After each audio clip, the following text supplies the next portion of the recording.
All right, today's Tuesday tidbit is what/who are Fannie Mae and Freddie Mac? So Fannie Mae and Freddie Mac currently are government-sponsored enterprises, GSEs, government-sponsored enterprise. In September of 2008, due to the housing crisis, Fannie Mae and Freddie Mac were put under FHFA, Federal Housing Finance Agency.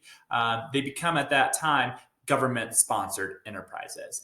Prior to that, they were public companies where they would take the notes behind loans, the promise to pay, which is a promissory note, put them into mortgage-backed securities, and then sell those mortgage-backed securities. You could still go buy mortgage-backed securities today. It's just they are now upheld and supported by the U.S. government. Fannie Mae was the only one that existed prior to 1970.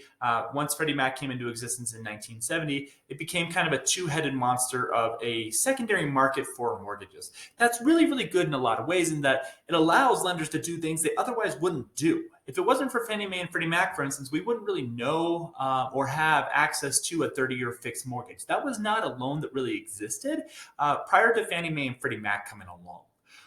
So Fannie Mae and Freddie Mac, they bundle mortgages up, they sell them on a secondary market. It's because they are the investor behind the loan that we have to adhere to their guidelines. So whenever you hear a lender talking about, hey, great, we need 30 days of pay stubs, 2 years of W-2s, if you're self-employed, a year or 2 years of tax returns, that's all driven by Fannie Mae and Freddie Mac. They really kind of created the basis for what lenders need to do to qualify borrowers for mortgages. Prior to 2008, it was pretty loosey-goosey, which is why we had a housing crisis.